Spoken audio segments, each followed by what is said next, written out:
pattern. And let your shoulders be easy. Let your spine lengthen. Let your ribs drop, your waist drop, your lumbar drop, and just would give all into gravity.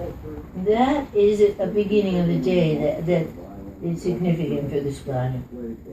And just even that feels so yummy, because where we're probably going to get tight is in the QL, the quadratus lumborum, or the ribs. Most people's ribs don't even open, so they can't release their spine. It's tied to the spine, it won't let the spine release. And then you would go just out to a triangle, and then you let your core sit you up. Do you want to feel that, Wendy? Yes. It just feels so right.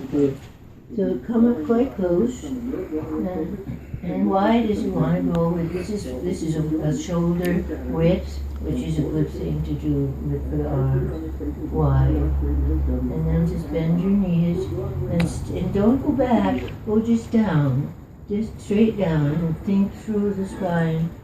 Shoulders let go.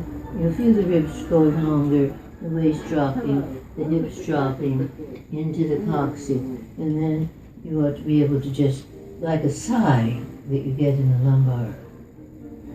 If you have knee problems, you can't do this so well. If you're very overweight, they won't be able to be flexible enough in their knees. But you could put a bolster behind their knees, you know.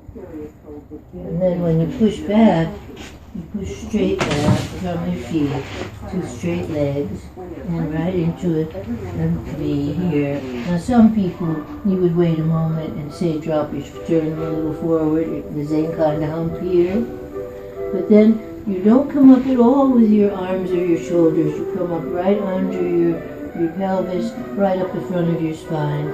And it's an open coccyx and it's an open top of the spine, and you'll be taller just from that.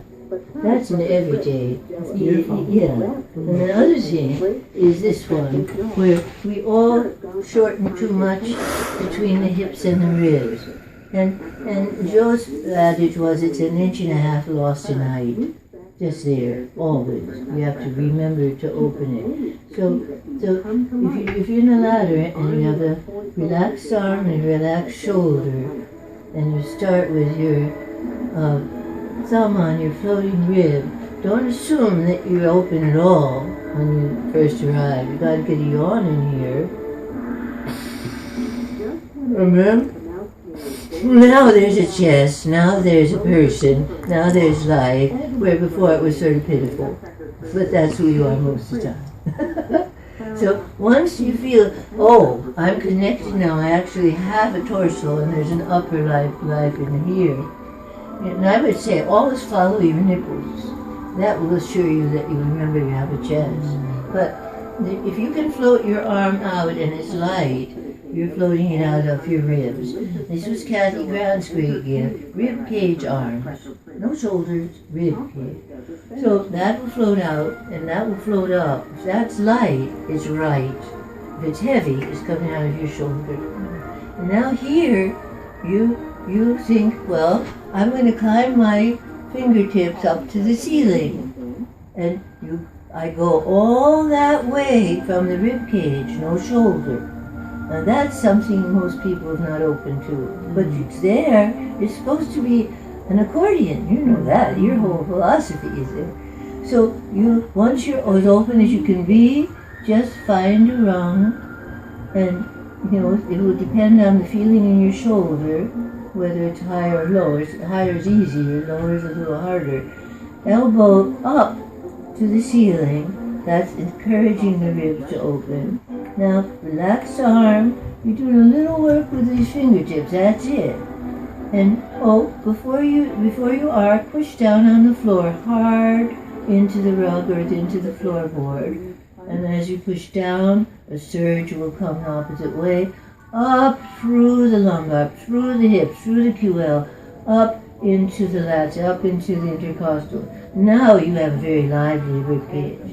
Now, just let yourself go and go out there and like traffic, go play in the traffic.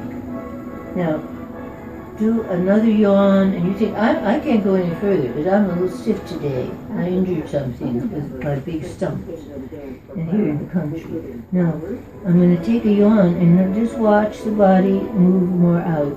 Mm-hmm. Mm-hmm. Mm-hmm.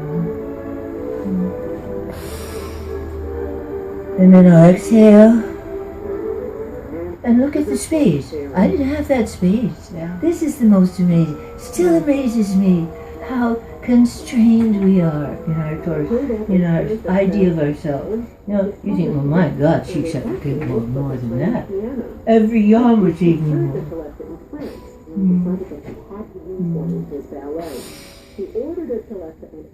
Now, see, look at that. I mean, that's whole body opening. Yeah. And when you just keep going as far as you want, and you come up with not with the shoulders, you come up, and then you put this arm down, and you compare those two sides. Oh my God, that's mutton Jeff. It's just wide open, and yes, and this one, I don't know, I don't think I can today. And we're full of that every day, you know. But yawning is such a miracle.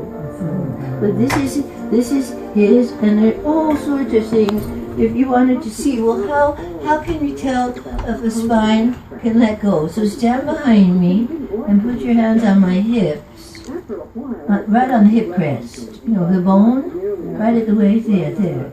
Now, I'm going to let go and see where your hands go. See how many inches that drop? Yep. That's the real height of you. Yes. You know, we are never realizing the length of the spine. Yeah. Yeah, it's just open-ended. Yeah. I think he has to go now. It's Wow. 3 minutes. I know it. No. Wow. Now, don't forget your lovely scarf. I know. Take a picture of us. Here we are. Okay.